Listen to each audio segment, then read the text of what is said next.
Hello, thank you everyone for coming out, and thank you for your patience and everything.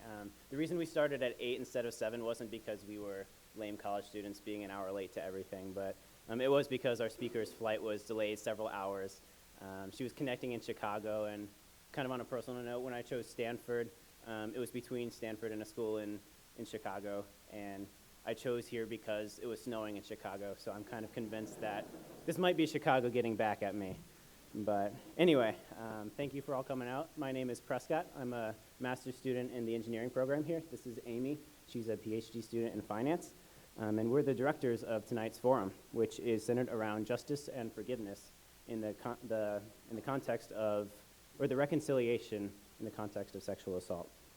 As many of you are aware, the past few years have ignited a firestorm of discussions about sexual assault, the role of institutional power, and the tumultuous path forward, as seemingly every aspect of our culture, be it entertainment, academia, politics, or athletics, reels with revelations of sexual misconduct. These discussions have raised countless questions, but they've also revealed a central, often unaddressed tension between two of our core values, which are justice and forgiveness. Tonight, we have the opportunity to hear from Rachael Denhollander, one of the brave pioneers who galvanized the hashtag MeToo movement, and whose amazing story will help us dive deeper into these complex questions.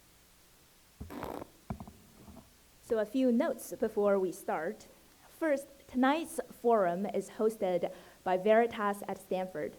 We are a student organization affiliated with the National Veritas Forum. Our mission is to encourage dialogues around life's hardest questions and to bring together different backgrounds and perspectives and worldviews in the common pursuit of truth. We want to better meet your needs here at Stanford. Please help us do that by filling out a short survey tonight.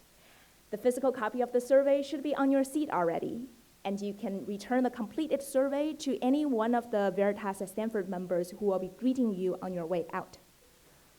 You can also access the digital version of the survey by either scanning the QR code on the screen or by going to bit.ly/VeritasJustice.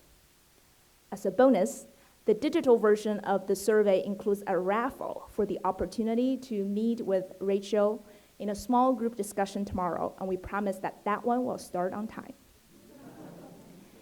We'll be choosing the raffle winners live tonight, so don't miss out. Momentarily, we'll start the forum with remarks from Rachael, and then we'll proceed to a question and response segment facilitated by our moderator, Grace Poon Ghaffari. We want to hear from you, so please feel free to come up, and there will be microphones for you to pose the question in person. Alternatively, you can either text in or email in your answer following the instructions on the screen. Finally, we recognize that sexual assault is one of the most pressing yet emotionally distressing topics in modern public discourse. If at any point during the evening you feel the need to leave, we understand. We applaud you for the courage to come. We want to also let you know that we have counselors from Bridge Peer Counseling here with us tonight. Please stand up, and they will be available after the forum. Also, the Stanford Confidential Support Team is available 24/7 at the hotline, so you can reach out at any time. And just a quick correction, we won't have any microphones up, so do get those questions in kind of during the forum if you want a chance to get it answered. So now I would like to introduce the moderator of our discussion. Grace Poon Ghaffari is the Assistant Director, Education and Outreach Manager of the Office of Sexual Assault and Relationship Abuse, Education and Response at Stanford University. She's also currently a PhD student in higher education, and her research interests focus on power-conscious approaches to sexual violence response. As a Christian, student affairs practitioner, and survivor advocate, Grace believes that all violence is systemic and that every person has the power to work towards a more socially just world. If she were to boil down her passions and curiosities to one question, it would be, how can we have more power with others as opposed to power over others? And who knows, maybe this is a question we'll be able to answer here tonight. So yeah, please join me in welcoming Grace to the stage.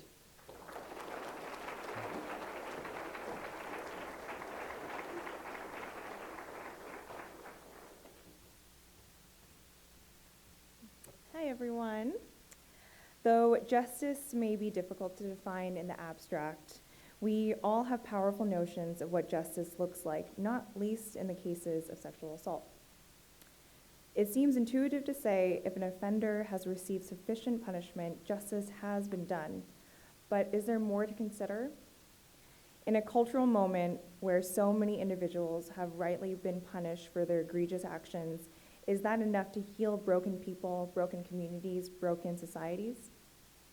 Or is there a sense that we must consider the deeper complexities of justice and healing in this specific context? Our speaker for tonight's forum, Rachael Denhollander, has come to address questions just like these.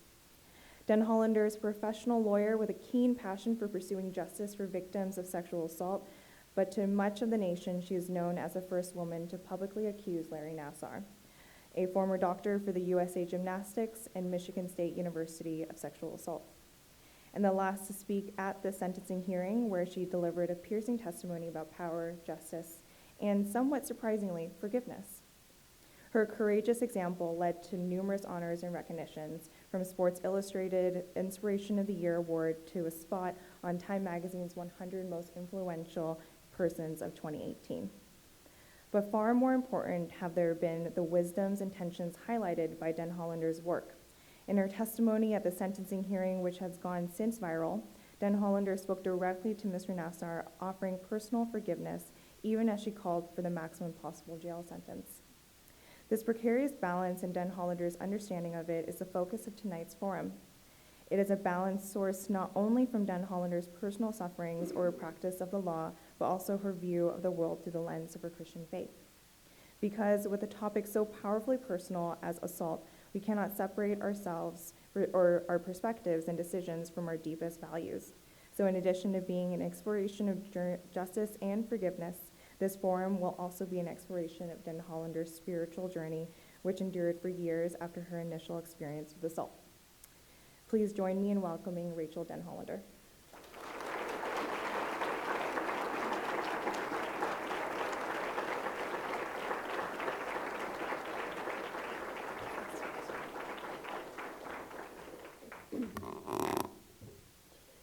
Everybody hear me? Good? All right. Wow, I am really grateful to be here. I always look forward to Veritas forums, but after being stuck in Louisville for an extra 5 hours and literally running off the plane to get here, I am doubly grateful to be here tonight. And I'm also going to give you guys a heads up. It is currently almost midnight in the time zone that I come from. So if I say something that sounds really unclear, make use of this question and answer time afterwards to help me clarify. But I am genuinely very excited for our discussion this evening. The relationship between justice and forgiveness is something that is, I frankly find it fascinating on a philosophic level and an intellectual level, but it's also something that's intensely practical for all of us. And they're concepts that we all have to wrestle with, because at one level or another, all of us have suffered injustice, and all of us have to wrestle with what we do when we suffer injustice. How do we cope with that pain? Is there life after suffering trauma? What does that look like? And conversely, all of us, to some degree or another, have hurt someone else, and we need forgiveness. And how do we pursue that forgiveness? What does forgiveness look like?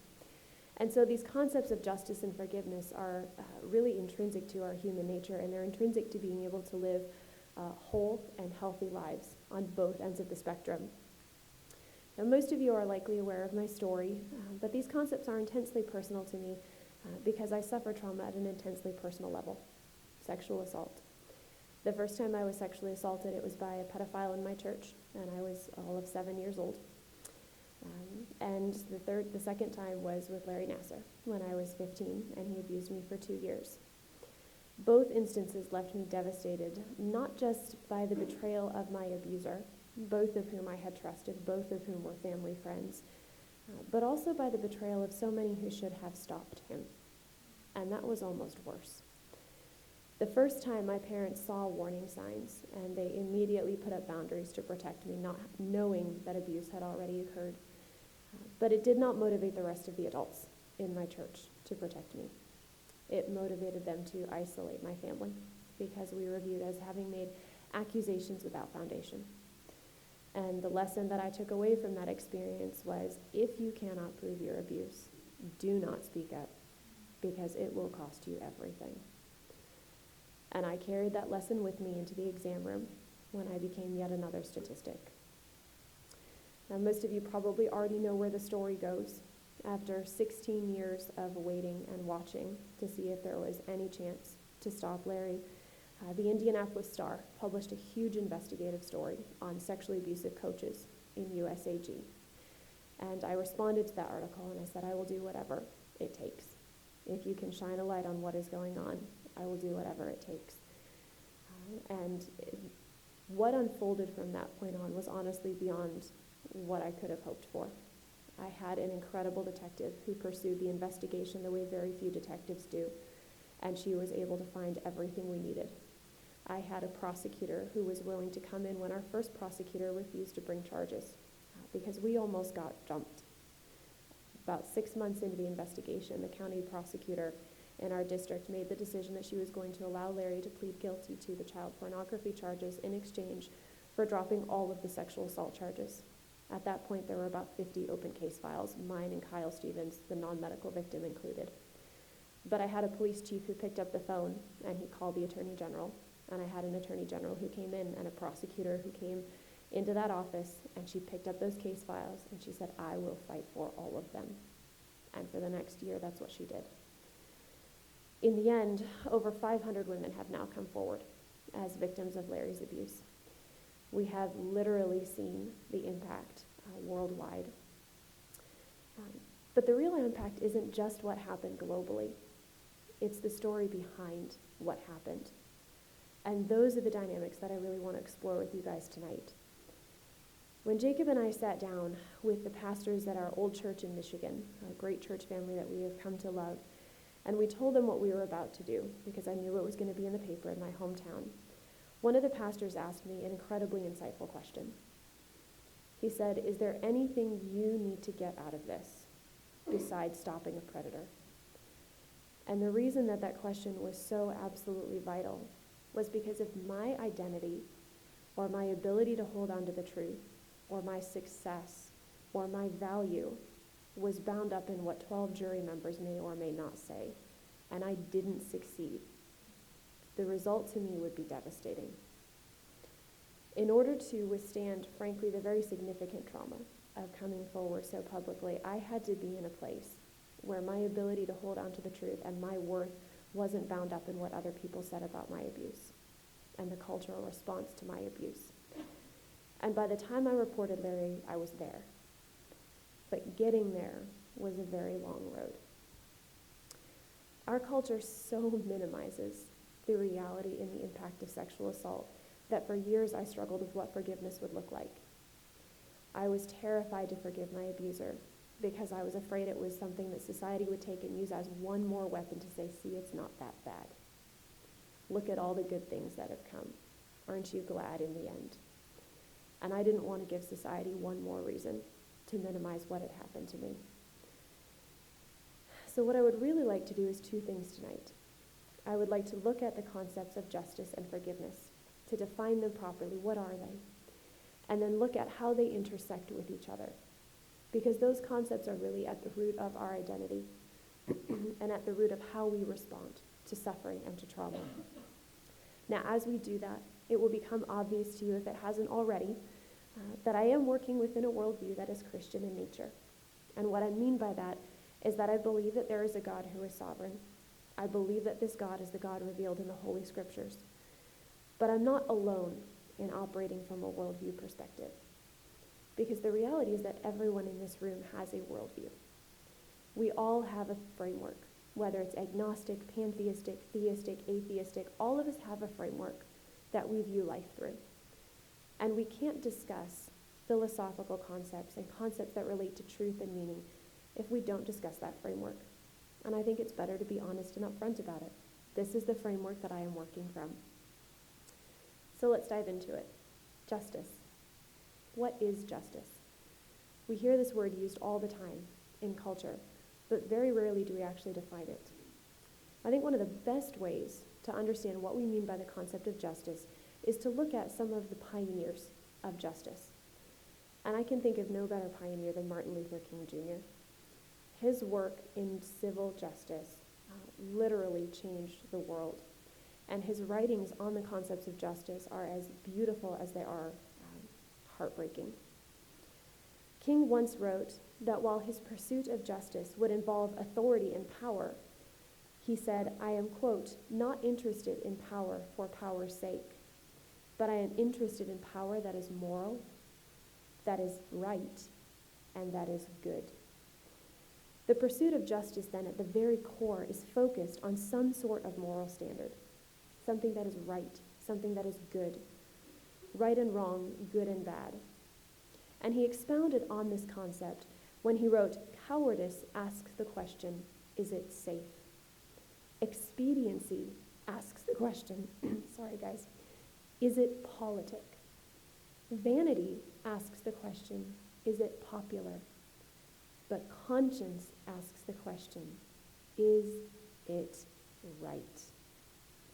And there comes a time when we must take a position that is neither safe, nor politic, nor popular, but we must take it because it is right. And this right, this pursuit of what is right, is a pursuit of justice. It was not a standard for King that was utilitarian, based on just what he could accomplish. The end did not justify the means.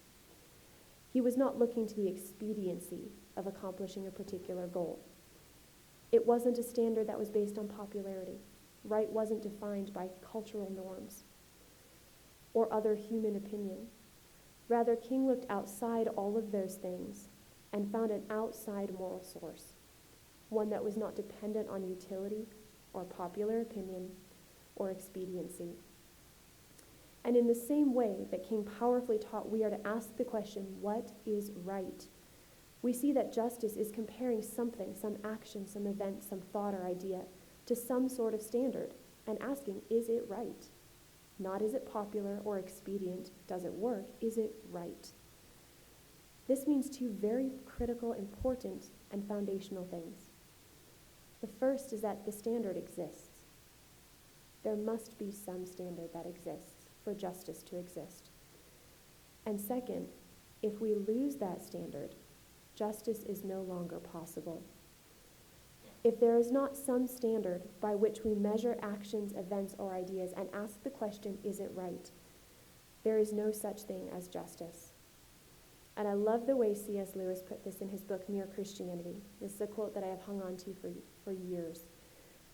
Lewis wrote, my argument against God was that the universe was so cruel and unjust. But what was I comparing it to when I called it unjust? A man does not call a line crooked unless he first has some idea of straight. What was I comparing the universe with when I called it unjust? And Martin Luther King Jr., in the same way, also explicitly appeals to this outside standard of God as the defining characteristic of justice, for what we ought to support or to oppose. King wrote, if any earthly institution or custom conflicts with God's will, it is your duty to oppose it. You must never allow the transitory, evanescent demands of a man-made institution to take precedent over the commands of an almighty God. Now, for those who wish to dive deeper into the argument that the God who sets the standard, or this moral authority who sets the standard, is the Judeo-Christian God of the Bible, I do highly recommend C.S. Lewis's book, Mere Christianity, because the majority of the text is devoted to that idea. That's beyond what we're capable of doing tonight. For our purposes, I want to expand on two things that come from these ideas that are particularly relevant to our discussion of how we respond to trauma. And the first is this: because the straight line exists, this means there is goodness. And there is right. There is someone who has ultimate authority. The standard of what is good and right is not dependent on mere human opinion. Now, there are certainly many, many things in life that are dependent on human opinion. But even standards that attempt to appeal ultimately to a human opinion, right is what is best for society. All of those ultimately rely on our perceptions of what is right and good. And so for Lewis and King, we had to have something outside of human opinion, outside of our perceptions, our cultural norms. But if there is a moral lawgiver who has set a standard by which we can measure goodness and justice, this means that true, actual goodness does exist, and so does evil. And from this idea flow some very healing truths for those who have suffered trauma. If goodness exists, there is hope. It is not just darkness. It is not just evil. If goodness exists, there is hope. And this also means that evil is real, which means you can speak the truth. I can speak the truth about what has happened to me. I can speak the truth about evil, and I do not have to minimize it. I do not have to mitigate it. I do not have to excuse it. And I am not dependent on what other people think. I can name and acknowledge the evil because evil is real and it exists. This also means I can grieve the damage, even if the society around me minimizes it, even if 12 jurors don't validate my experience. I can speak the truth about it, and I can grieve that damage because it is real. And being able to grieve in a way that is non-destructive is a foundational step to healing. The second implication is this: the moral lawgiver who defines goodness cares about justice and evil. In the Christian faith, right and wrong flow not from some capricious decision of a blind watchmaker, but from the very goodness and holiness and character of God. The reason we feel evil and injustice so keenly, Scripture tells us, is because God is so good. Because injustice is such an aberration from God's character, from the straight line. The crooked line is apparent to us because the straight line is so perfect. And because goodness and evil exist in opposites, in contrast to each other, the more one understands good, the more you also understand evil. This would mean that God, as the ultimate standard of good, with no evil in him at all, is more capable of recognizing the evil that was done to me, more capable of recognizing the injustice even than I am.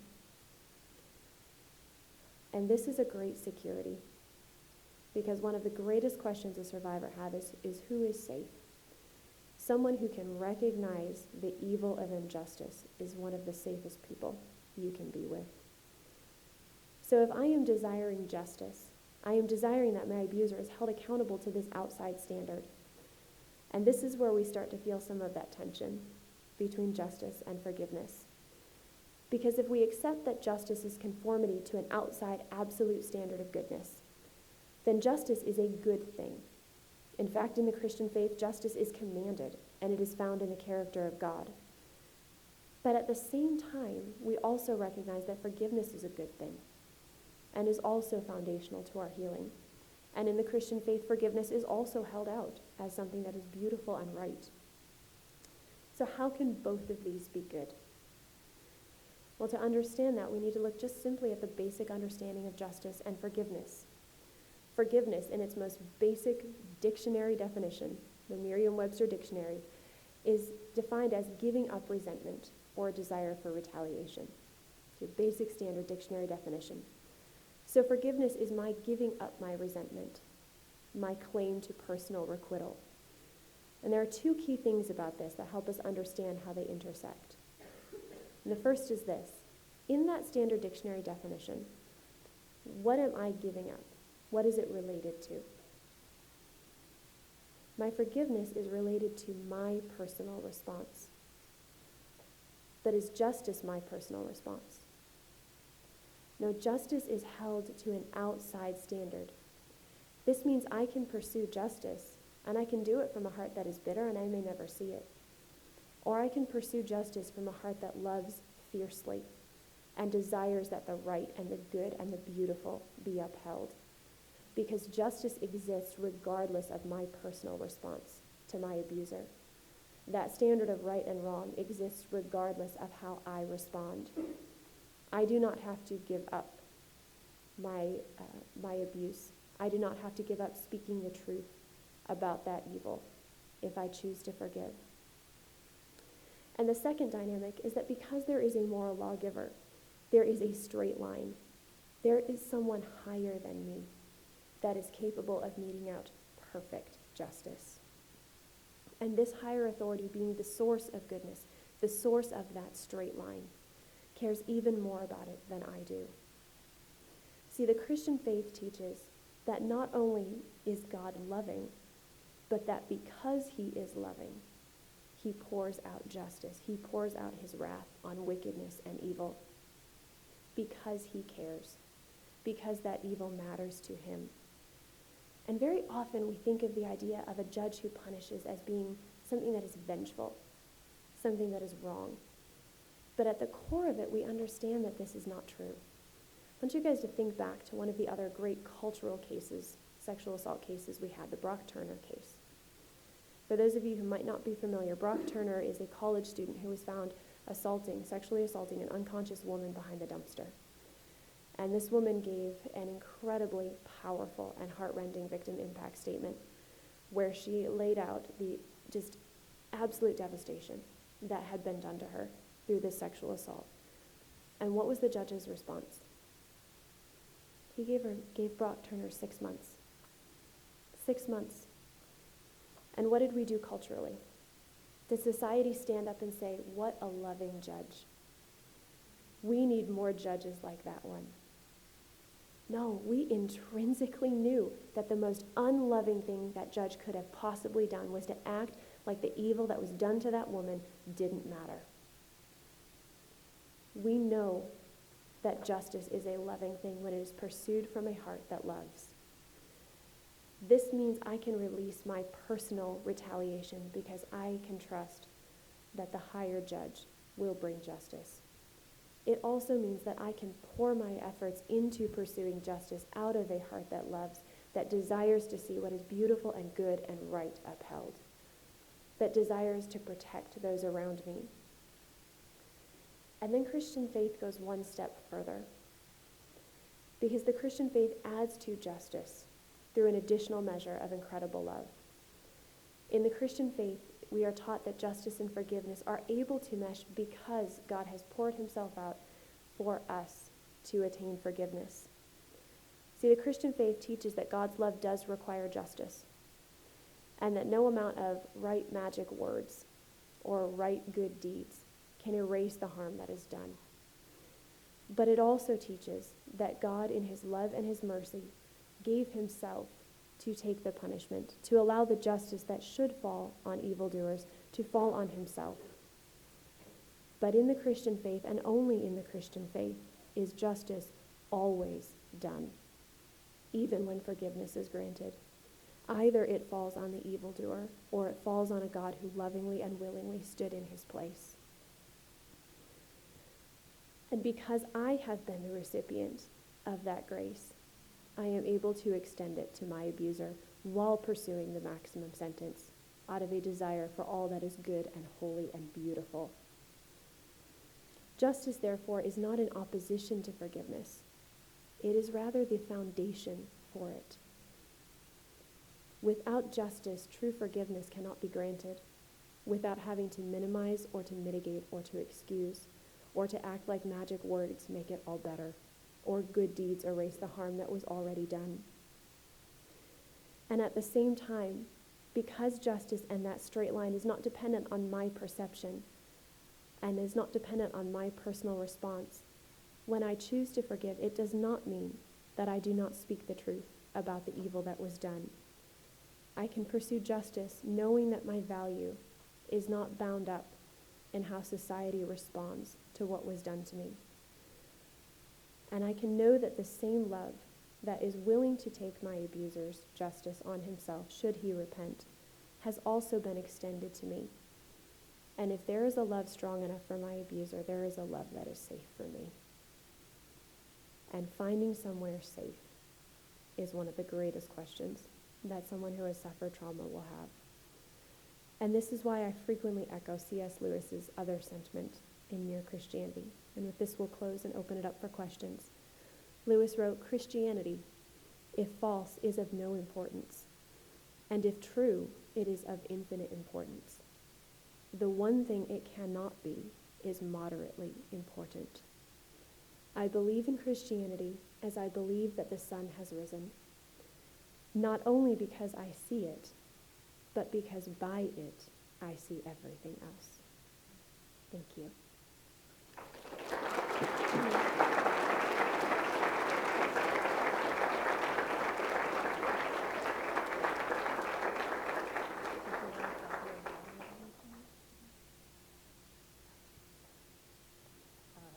Cool, is this on?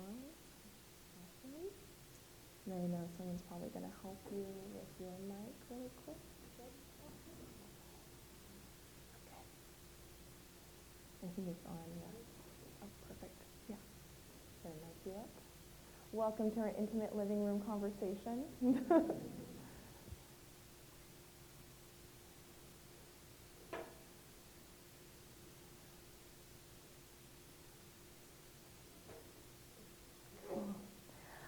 Thank you so much, Rachel, for joining us here at Stanford and for sharing your personal testimony. It was so amazing to be able to witness not only from the national stage, but then also be able to hear so many different connections that you've been able to make between justice and forgiveness and healing and redemption, and thinking about all these different really challenging concepts to really wrestle through. And you did it in 30 minutes, so thank you so much for that. So I have some questions I'm going to ask you.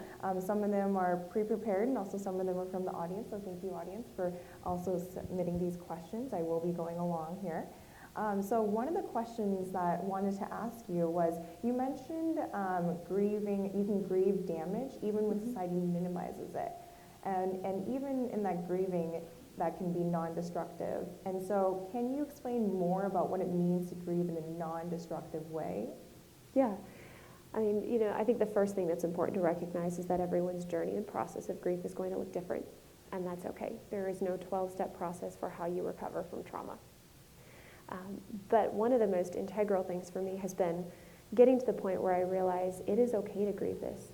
It's actually good to grieve this, because this is worth grieving. And if we reach a place in society where we don't grieve the things that are worth grieving, we have a whole other set of problems. And so I think there are two components to that.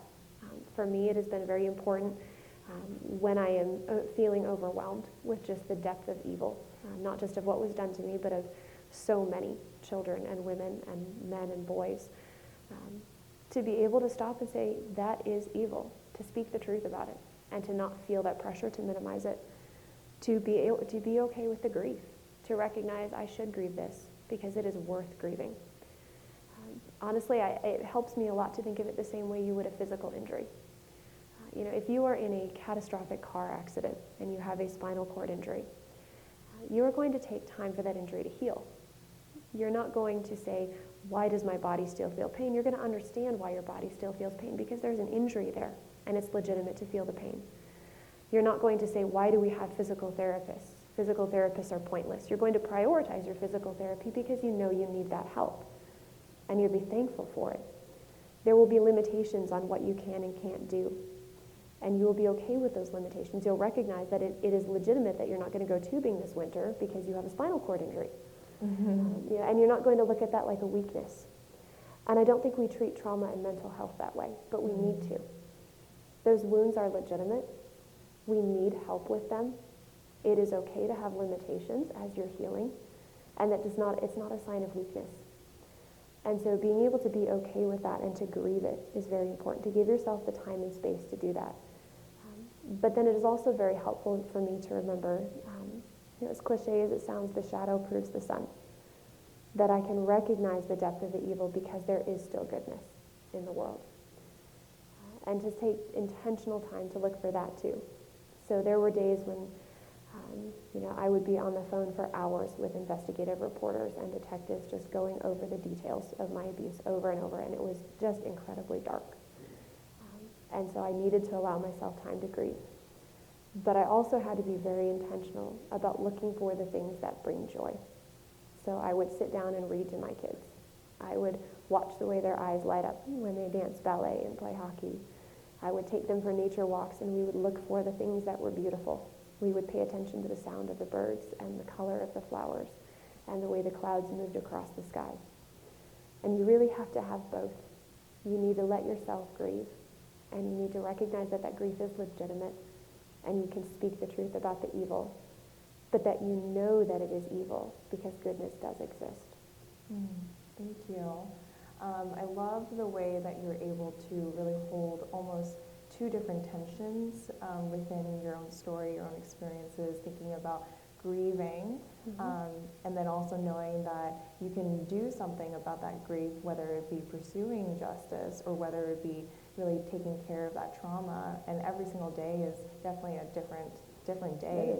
And every single conversation is going to come up different types of emotions, different feelings, and trying to take it a day at a time, just find that joy, even if it is just in the surroundings that you have. Thank you for that. The next question I wanted to ask you, and this one I think is a really, really good question, is if God brings justice, then how do so many victims of sexual assault never see their assailants punished? How do rapists get to continue assaulting other victims? So essentially, why does God keep allowing this to happen? Yeah. I think that was one of the most difficult things for me, was recognizing that justice doesn't always come here on earth. In fact, most of the time, it doesn't.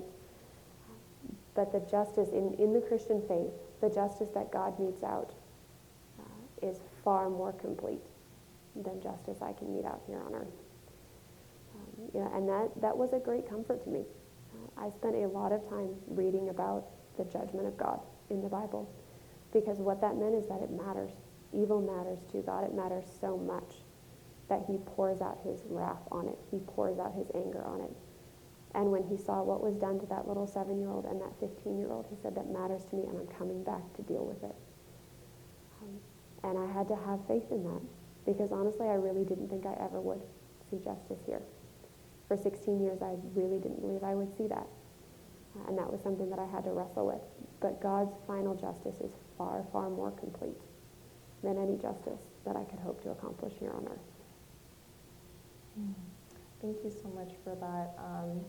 I think that it's interesting what you're kind of talking about is that there's almost like two different types of justice in what God's justice, and then also with like criminal justice system or different forms of justice making here on earth.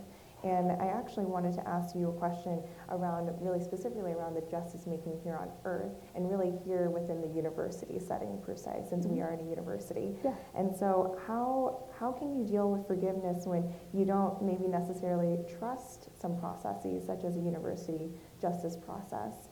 How can you actually pursue justice within systems that maybe have been betraying victims of sexual violence for so many different years? How do you actually try to reconcile that forgiveness? Honestly, I think there really are two separate things, because forgiveness is how I personally respond to my abuser. So I can personally respond and be bitter and self-destructive and never see justice accomplished. Or I may see justice accomplished and maintain my bitterness and self-destruction. Forgiveness is not dependent on society's response. Forgiveness is not dependent on the validation of any process or system. It can't be, because those systems are broken and they do often betray us. And so for me, it was learning to separate the two of those, to be able to speak the truth about my abuse and realize that I'm not dependent on those processes. I do know the truth. I do know it was evil. I do know it is worth grieving, because I know that straight line exists.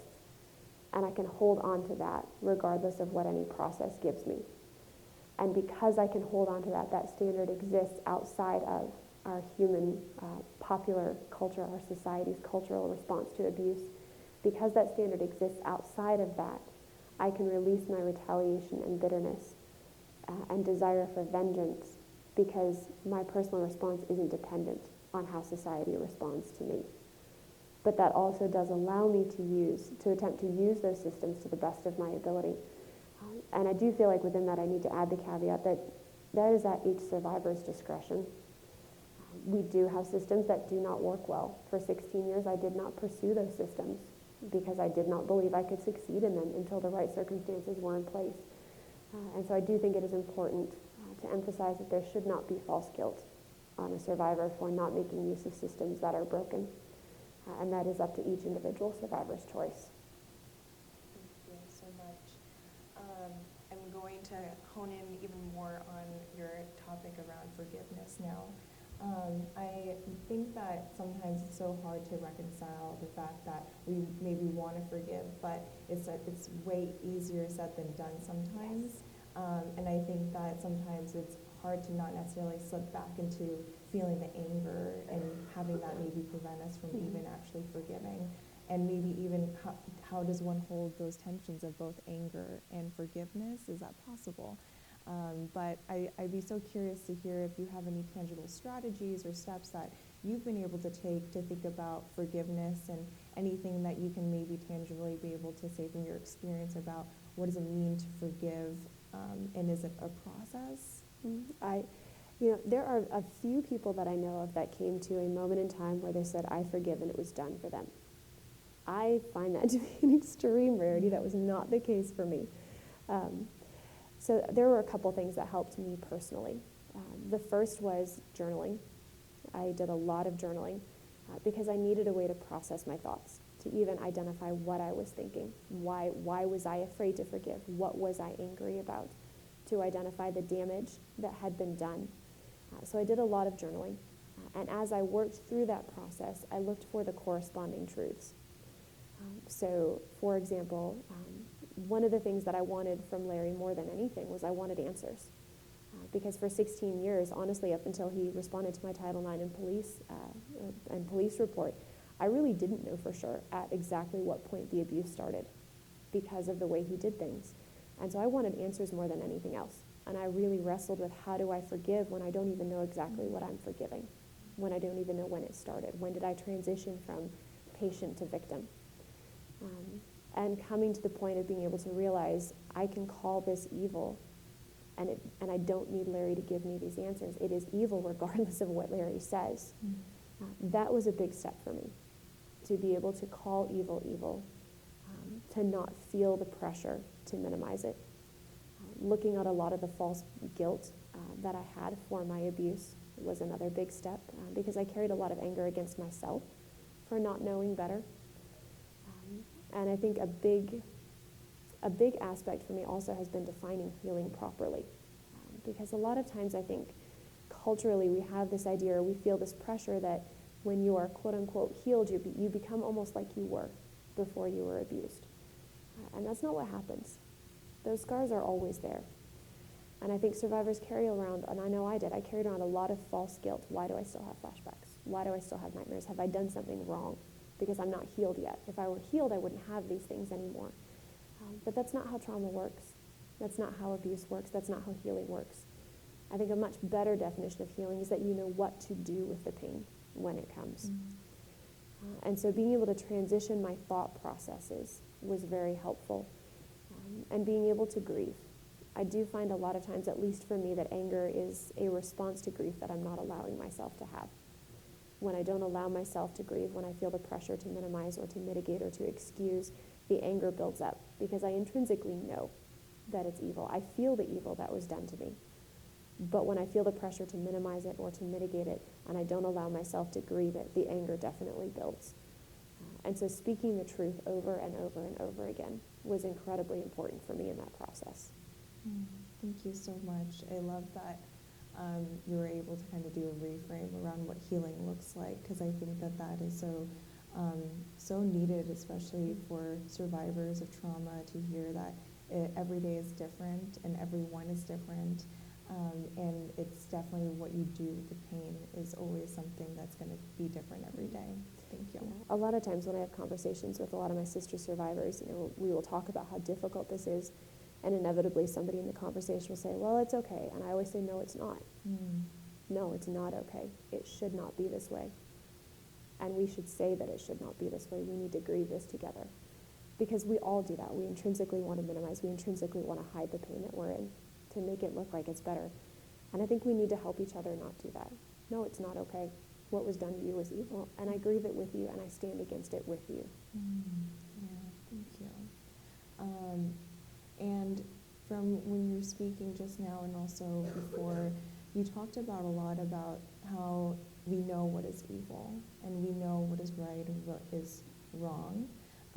And I'd be so curious to hear about, like, why does knowing that there is maybe an absolute truth and distinction between right and wrong necessarily prove the existence of this moral authority that you speak of from your Christian worldview? Yeah. The very simple answer to that is it has to come, if there is something that is absolute, that comes outside from human opinion, it has to originate outside of culture. Is this on, guys? It sounds really soft to me. Okay. Okay. Let's see, lift it up a little. It has to come outside of human perception. It has to come outside of culture.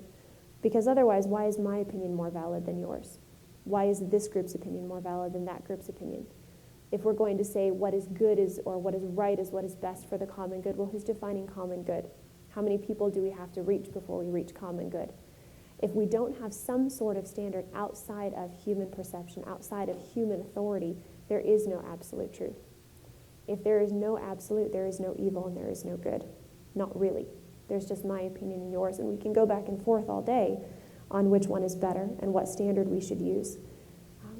But if we acknowledge that evil exists, and we truly do believe something is evil, no matter who you are, no matter what society you're in, no matter what culture you're part of, I think we can all say child rape is evil. At some level or another, all humans have something that they can come down to, and they say, yes, this is evil. That's an absolute statement.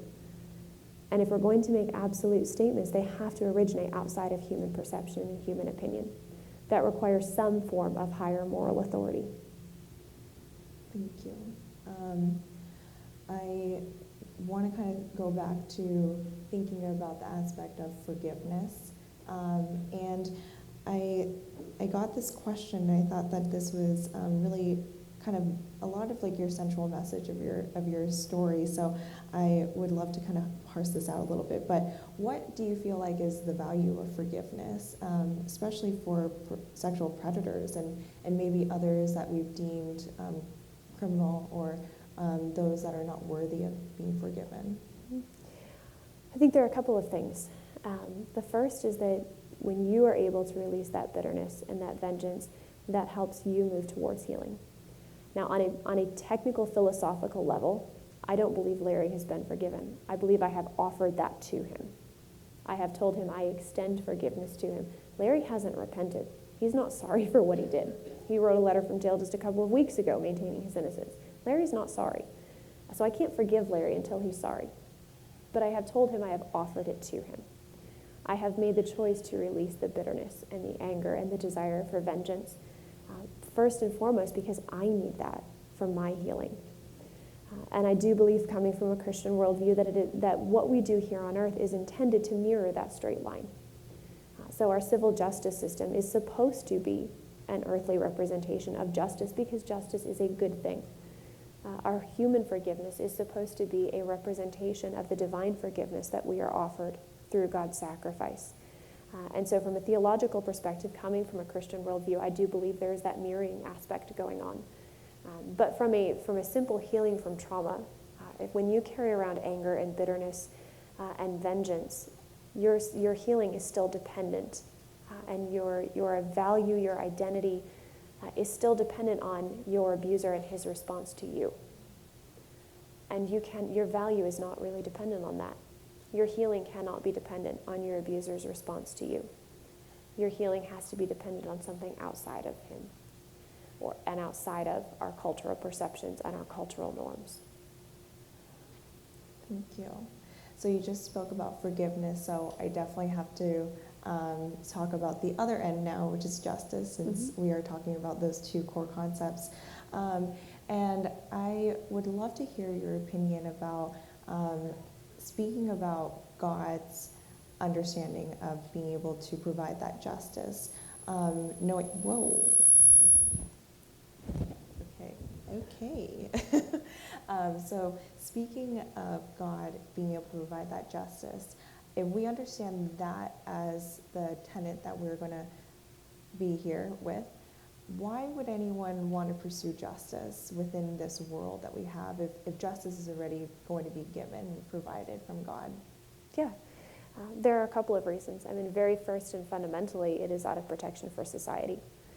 But again, coming from a Christian worldview, what the Bible itself teaches is that God instituted these civil means of justice for our good, for the protection of society, to be an earthly representation of that straight line.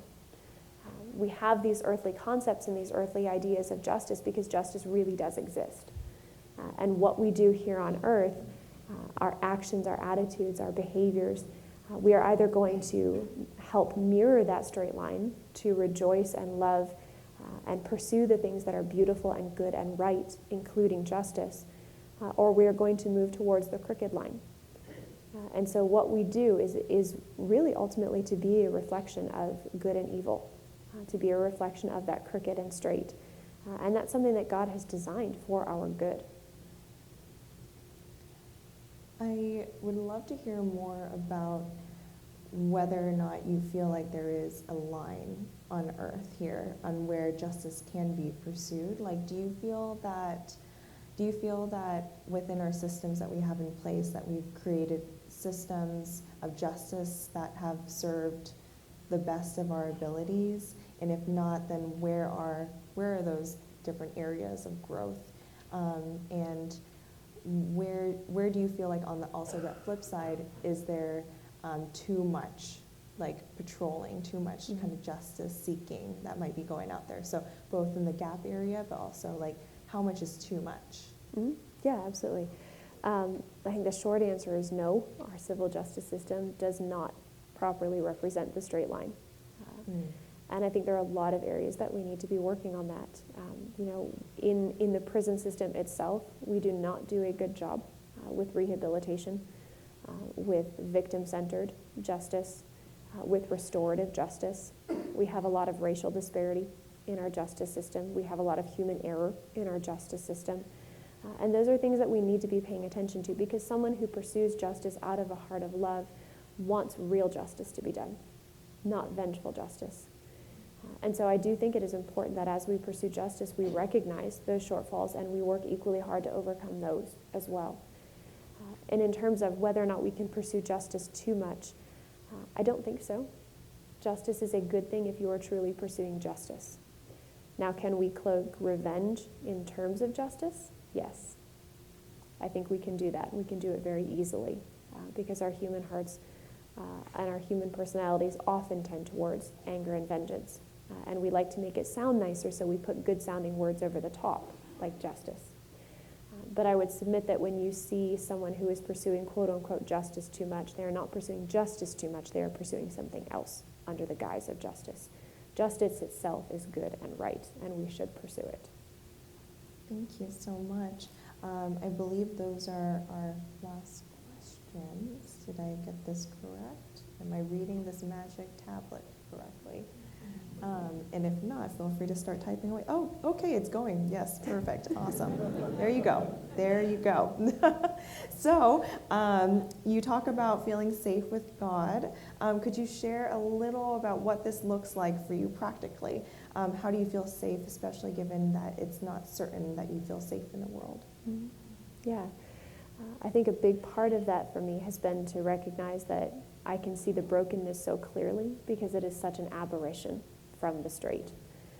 And so when I look at the damage that is done by sexual abuse, the inability to trust, the damage that is done to a person's sense of self, a person's sense of security, I can recognize that damage and I can see how bad it is because God is the opposite of that. And one of the ways that I like to think about it is, if you're in a really dark, or if you're in a room like this, relatively brightly lit, and you walk outside of the room into the noonday sun, the contrast is not that sharp. You might blink a little, but it's not that sharp. If you are in a pitch black room and you step out of the pitch black room into the noonday sun, the brightness is incredibly clear to you. And really, goodness and evil is like that. We can recognize and we can see the incredible darkness, because it exists in contrast to the incredible brightness. And so one of the things that I have found is very important for me to do during the grieving process is to be able to speak the truth about the evil and remind myself I can call this evil because good is so good. I can look at the damage that has been done to my ability to trust and to my sense of self-worth because the opposite standard is so clear and so bright. It exists in sharp contrast to my abuser and to injustice. And being able to see the opposite and the contrast that those two create allows me to be able to see the justice and the goodness of God and to feel safe within that, because it exists in sharp contrast to what I experienced in my abuse.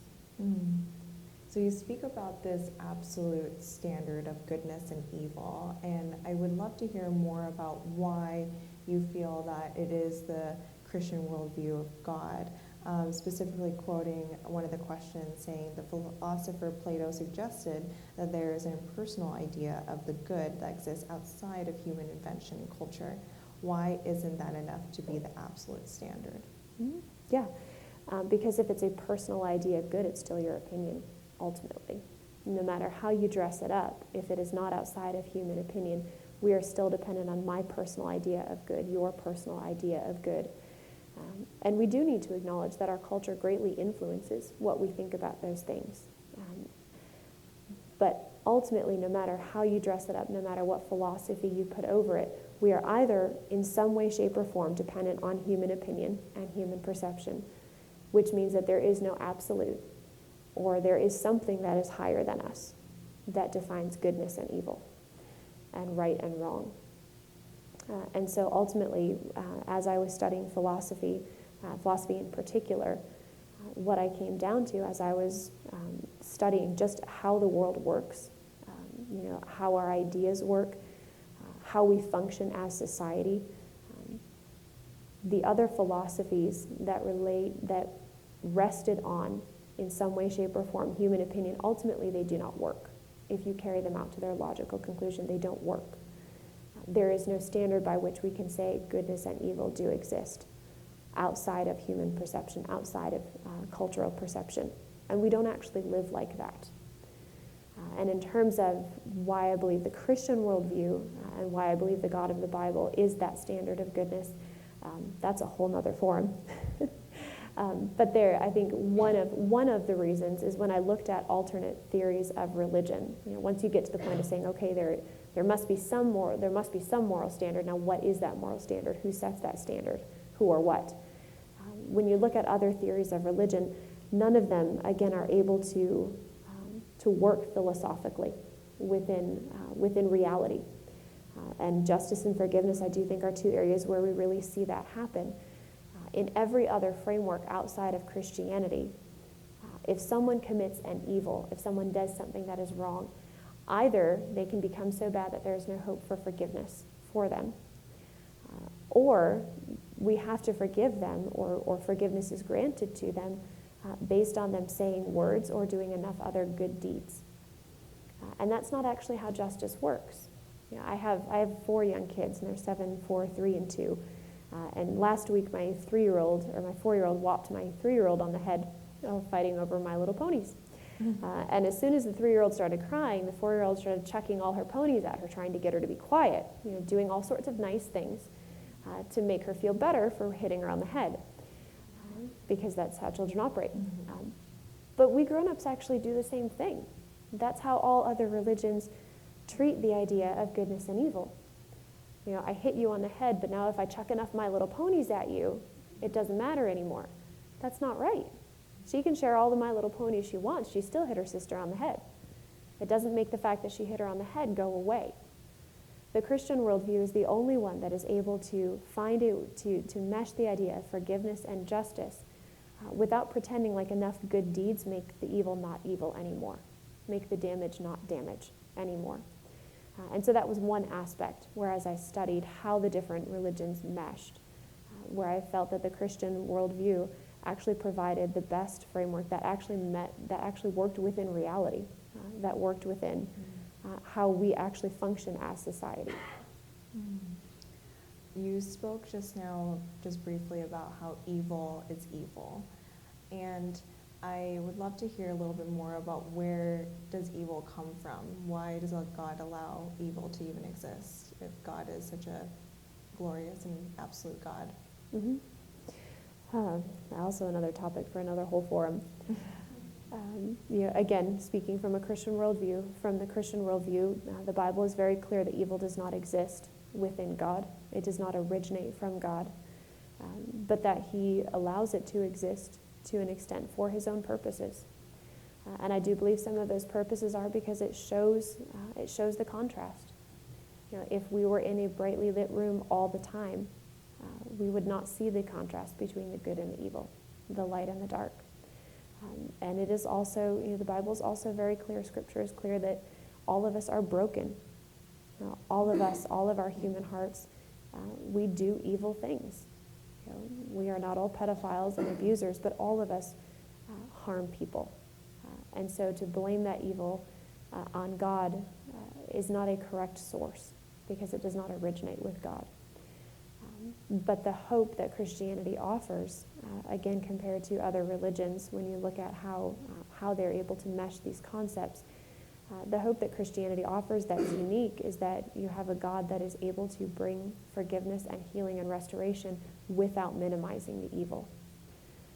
There is a form of quote unquote heaven. There is a final restoration. There is a final judgment where evil is called what it is, and wrath is poured out on those evildoers. And that is done in the Christian faith in a way that does not minimize or mitigate the evil, where forgiveness is offered in a way that does not minimize what happened or pretend like it didn't happen. Pretend like if you chuck enough My Little Ponies at it, it goes away. And so, that is a question that I think all of us have to wrestle with, is why evil exists and where it comes from. But I do believe the Christian faith provides solid answers to that question. And again, I would highly recommend the book Mere Christianity, because it's able to delve into this much more than we're able to tonight. So turning back to the topic of forgiveness, and also kind of thinking about evil, how would you say that you are able to forgive while also knowing that there is evil, and not being essentially taken advantage of, or saying that your forgiveness is essentially saying that that's okay? How do you balance giving forgiveness while also still pursuing that as evil? Mm-hmm. I try to be very, very clear when I talk to people about what it means to forgive, because we do have a lot of those cultural misperceptions and ideas within other faith traditions that when you forgive, you are releasing justice, or it means that it doesn't matter anymore, and that's not what forgiveness means. So when I talk about it, even on an interpersonal level, even in filing the police report and in writing the emails to my friends and family telling them what I had done, I tried to be very explicit with what I believed forgiveness meant, and what justice meant, and why I believed it was good and right to pursue justice and pursue it zealously. Because I think we have to communicate about these ideas. We have to be able to talk about these concepts, and to be able to express why you are doing what you are doing. And I don't think we talk about them enough. And so that is one thing that I have tried to do, even in interpersonal conversations, is just to make very clear what I mean when I say I have forgiven, or when I say I have pursued justice, is to define those terms and to have a discussion about what that means and what it doesn't mean. And to be very explicit when I talk about abuse and evil and injustice, that we call it what it is. We call it evil, and we stand against it with all of, in every form. Because we do need to make sure we are never, ever minimizing or mitigating injustice and the evil that was done, even as we walk towards forgiveness together. You spoke a lot throughout the conversation tonight about how you were in constant conversation with others, and you invited others into this journey that you pursued. Can you give the audience just a little bit of some tips about when to know when to invite others in, and how did you do that while also managing the trauma reactions that you were also experiencing from inviting potentially others in and having those questions that are being asked of you? Yeah. I didn't have a whole lot of choice. Once I filed the police report, it kind of was what it was. And that was the part that was honestly the most difficult about it, was how public all of it was. I was very blessed to have an incredibly supportive family. My mom is a survivor, so she understands what it's like. And when I started talking to her about what Larry had done, about 2 years into the process, she came to me and she said, if you do not deal with this, this is going to destroy you. So we're going to move your bedroom down to the basement, because I was actually sharing a bedroom with my sister at the time, and there is no privacy when you have 2 teenage girls sharing a bedroom. It doesn't exist. So she said, we're going to move your bedroom downstairs. Here's a journal. I'm going to suggest you start journaling, and she gave me some tips for how to journal. And then she left me to be private.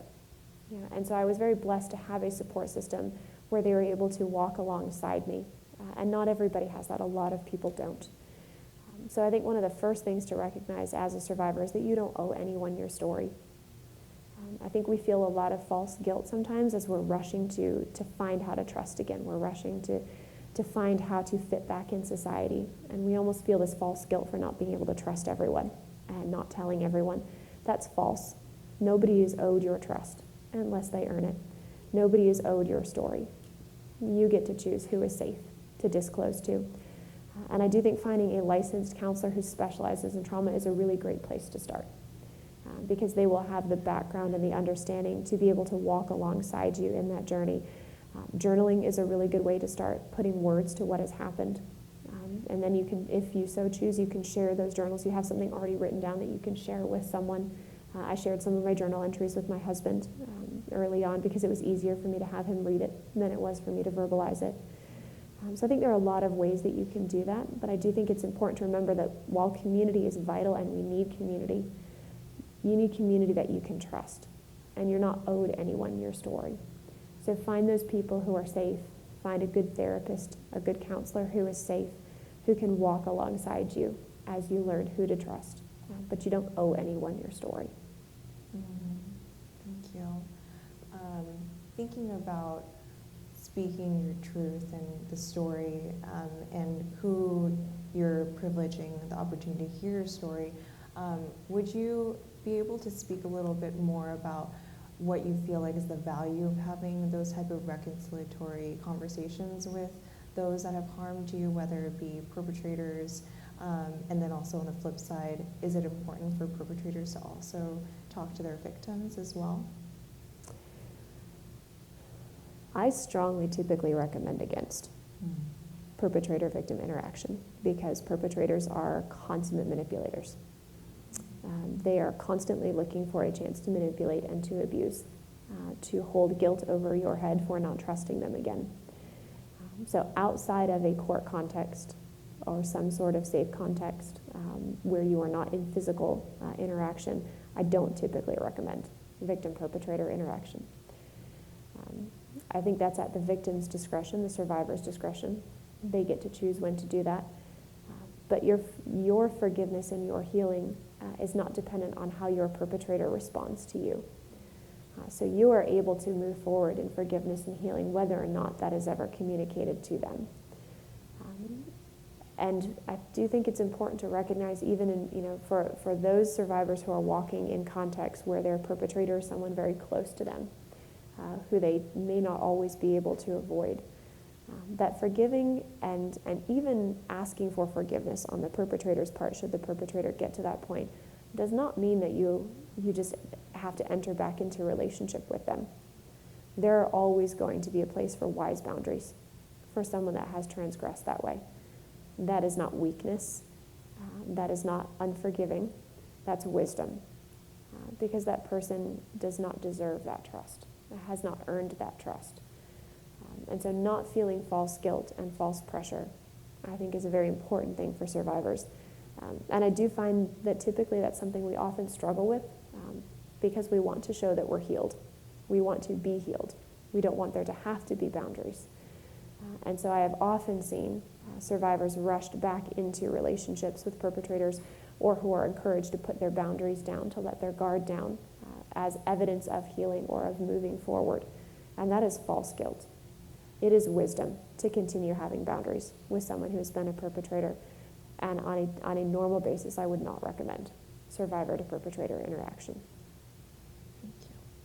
You spoke a lot about whether it be supporting other survivors like yourself or being in a community of survivors, and no, it's doing it again. I'm sure you've also been able to be in community with a lot of survivors that don't hold a Christian worldview. How have you been able to support people understanding you have a Christian worldview that has helped you through your forgiveness and justice journey, but then also how do you extend that to non-Christians? I think a lot of it is speaking the truth. You don't have to have a Christian worldview for me to know what was done to you was evil. So we grieve it together. We speak the truth about injustice, and we grieve it together, and we stand against it together. And then going back to the criminal justice system, in the context of that, where we hold defendants innocent until proven guilty, how do you reconcile that notion with sexual assault cases that, while valid, often lack evidence that our justice system would deem sufficient to prove someone guilty? I think it depends on the context that you're discussing. We do have the presumption of innocence until proven guilty in our criminal justice system. That's a good thing. That's not something that we should relinquish. We are also not bound by a verdict before we can respond to an allegation of abuse. So I think one of the things that we need to do is we need to understand the statistics on false reports and understand what those look like. Statistically, the best studies have found between a 92 and a 98% accuracy rate for reporting. So between 2 to 8% of reports of sexual abuse are false. Most of those happen in parent custody cases, where one parent is attempting to pit the child against another parent because they want custody of the child. So we have a very low rate of false accusations. We need to bear that in mind as we are responding to accusations of abuse. If you are in the context of a friend who has received a disclosure, you need to believe your friend. You should believe the person who came to you, and you should help them pursue healing and pursue justice if they so deem that they want to make that choice. Because the vast, vast, vast majority of time, they are going to be telling you the truth. And most of the time, in those rare cases of false reports, they pretty quickly become known. The Duke lacrosse team is an excellent example of this. It's one of the cultural cases that everyone always raises with false reports. Well, what about the Duke lacrosse team? Fair question. Okay, what about the Duke lacrosse team? Charges were filed. It was quickly discovered that those charges were false. And the prosecutor who brought them actually was prosecuted himself and served jail time. Now consider that out of every 1,000 rapes, 993 rapists will never serve jail time. The prosecutor who brought the false charges served more jail time than 993 rapists are going to serve.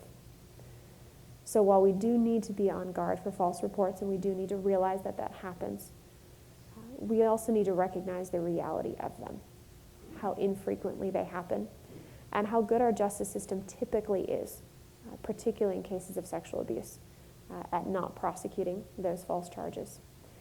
And to stand with the people, particularly in a friendship context and capacity, who have made those disclosures, because the consequences of speaking up about sexual assault are incredibly high. It's a very difficult thing to do. So if you have received a disclosure of abuse, you need to treat it like it is accurate, like the person is telling the truth, unless you have very good evidence to the contrary. Thank you for that. I am going to just ask 2 more questions for the sake of our time, but so many questions were pouring through that were so amazing, so I'm glad that we're able to answer a lot of them. So this second to last one is regarding around the aspect of justice again, and would love to hear your understanding around how it could be justice for someone to suffer sexual trauma for the rest of their lives, even if the perpetrator receives justice, maybe incarceration or whether otherwise. How can that still be justice if someone has to suffer for so long? I don't think that is justice. What I have suffered is not justice, it's injustice. Mm-hmm. And I think that's an important part of being able to speak the truth about what happened to you, is to not feel that pressure that survivors so often say to me, oh, it's okay. No, it's not okay. It was wicked, it was evil, it is unjust. And speaking that truth and holding the perpetrator to account, that is justice. What is done to sexual assault survivors is injustice, it's evil, and it is wrong. And we need to be able to say that without minimizing it, and without mitigating it, and without excusing it. And then do everything we can in our power to hold that perpetrator to justice. But recognizing that it does not erase what was done. And that is one of the things that I do find very important about the Christian worldview, again, is that justice is done in a way that does not minimize or mitigate what was done to me. Forgiveness is offered in a way that does not minimize or mitigate what was done to me. Because in all other faith traditions and in other worldviews, when forgiveness is offered, the person is absolved. When they receive that forgiveness, they are absolved, and they're allowed to go to the heaven, or to whatever the afterlife, the good afterlife is in the faith tradition. And justice simply isn't done in those contexts. As if saying the magic words, "I am sorry," or doing enough other good deeds made what happened to me go away. And it doesn't work like that. In the Christian faith, justice is either the wrath or the anger of God, and the punishment for that is either poured out eternally on the perpetrator, or it is poured out on the Son of God who stood in that perpetrator's place. But in no way does saying the magic words, "I'm sorry," or doing other good things make what happened to me okay, or make what happened to me go away as if it didn't matter anymore. And I do think we need to be very clear about that. Sexual assault is injustice, it is evil, and it is wrong, and we should never say otherwise. Thank you.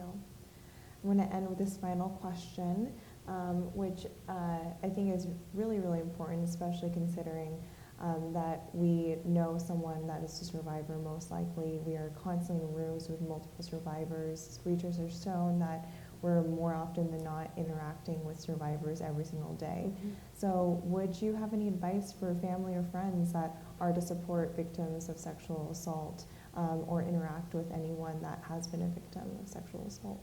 Yeah, I think the most important thing you can do up front is be careful what you say.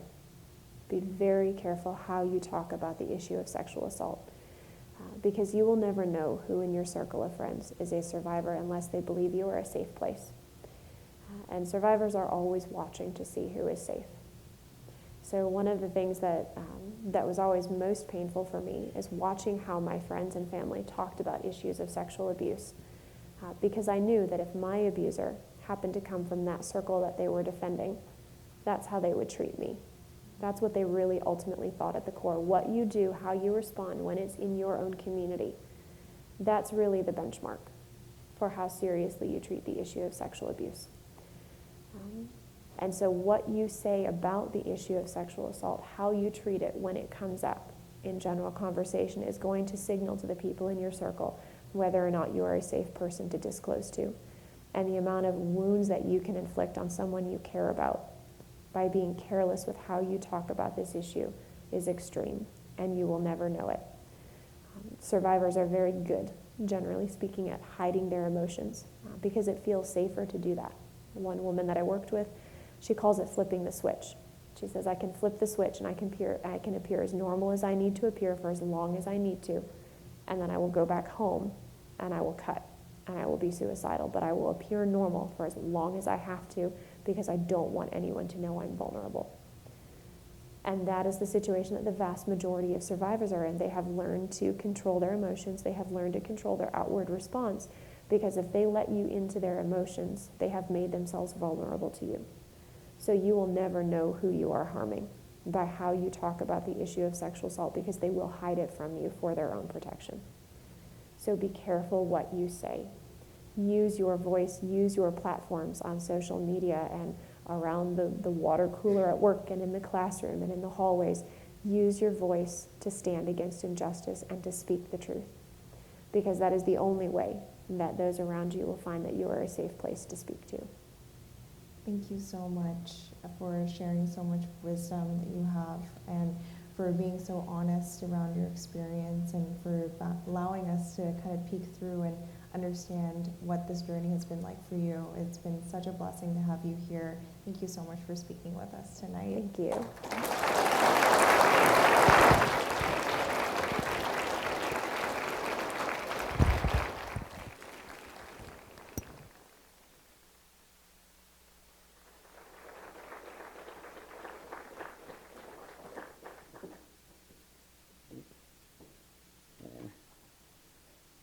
Yeah, thank you so much, Rachel and Grace, for helping us journey through this difficult but critical discussion. Yeah, let's thank them all one more time.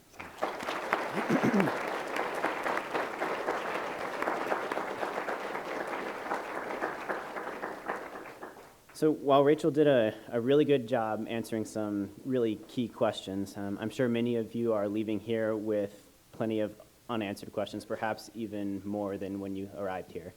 But that's okay. The goal for tonight wasn't to come up with a set of comprehensive answers to every single one of the questions you have, but rather to inspire and empower you to engage in meaningful conversation with those around you. In light of that, now would be a good time to remind you to kind of fill in those surveys so you can get that chance to meet with Rachel tomorrow. But if you want additional space to continue to think through some of these issues brought up here tonight, Veritas at Stanford will be hosting a lunch on Monday. So that's just kind of an informal place to get you to perhaps reflect or work through some of those questions if you want that informal setting to do so. We haven't picked a location or anything like that yet, but stay updated on the Facebook page for that. And food will be provided if that's the thing that you're interested in. But even if you don't come to this lunch, I strongly encourage you to dare to discuss this with your friends. And it may seem awkward or uncomfortable, but some of the most important conversations you'll ever have will start out that way. Before we select the lucky raffle winners, please allow me to thank the groups and the organizations without whose partnership tonight's forum wouldn't have been possible. First, thank you, the Stanford Speakers Bureau. Yes. For partnering with Veritas at Stanford and for giving us your incredible support throughout. Thank you also to the Women's Community Center and the Stanford Office for Sexual Assault and Relationship Abuse, otherwise more commonly known as SARA, for your endorsement and engagement. Thank you.